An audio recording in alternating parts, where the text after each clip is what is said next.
আসসালামু আলাইকুম। এই যে আজকে নিজের হাতে লাগানো বেগুন গাছের বেগুন দিয়ে বেগুনি বানাবো। তারপরে যে মুরগির ঘরে আসলাম ডিম তুলতে।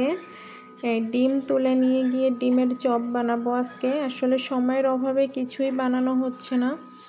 তো ঘরের ভিতরে মাত্র একটা ডিম পাইলাম। সকাল থেকে দুপুর পর্যন্ত আমি ডিম তুলে ফেলেছি সব। 2 ঘন্টা পর পর ডিম তুলতে আসতে হয়, নয়তো ওরা নিজেরাই ভেঙে ফেলে। তো এই যে এই ডিমগুলো সকাল থেকে বিকাল পর্যন্ত উঠালাম। তারপরে এই যে বেগুনটাও নিলাম, এগুলো নিচে নিয়ে যাব। তারপরে এই যে ডিম 4টা আমি সিদ্ধ বসায় দিলাম। এই যে বেগুনও কেটে নিলাম, ডো বানায় নিলাম। এবার কড়াই চুলার উপরে দিলাম, দিয়ে এবার আমি মানে বেগুনিগুলোও বানিয়ে নিব। তারপরে এই যে আমি ডিম কেটে নিছি, ডিমগুলোর ভিতরে কিন্তু 2টা কুসুম আপনারা দেখতে পাচ্ছেন। এই যে আমি বেগুনিগুলোও সুন্দর করে ভেজে নিলাম। এবার আমি ডিমের চপগুলো ভেজে নিব। এই যে একে একে ডিম দিয়ে দিলাম। আমি 4টা বানাবো, বেশি বানাবো না, যেহেতু খাওয়ার লোক নেই, এই জন্য 4টা চপ বানাবো। তো এই যে আমি 4টা চপ বানালাম।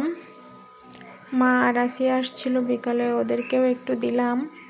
তো এই যে 4টা চপে হয়ে যাবে। এবার এই যে পেঁয়াজু ভেজে নিচ্ছি, পেঁয়াজুটা কড়া করে ভেজে নিব। এই যে পেঁয়াজু ভাজা শেষ। এই যে বেগুনি আলুর চপ, ডিমের চপ। এই ডিম 4টা রেখে দিছি অর্ধেক অর্ধেক করে, আমি আর রিভান খেয়ে নিব। আর এই যে বেগুনি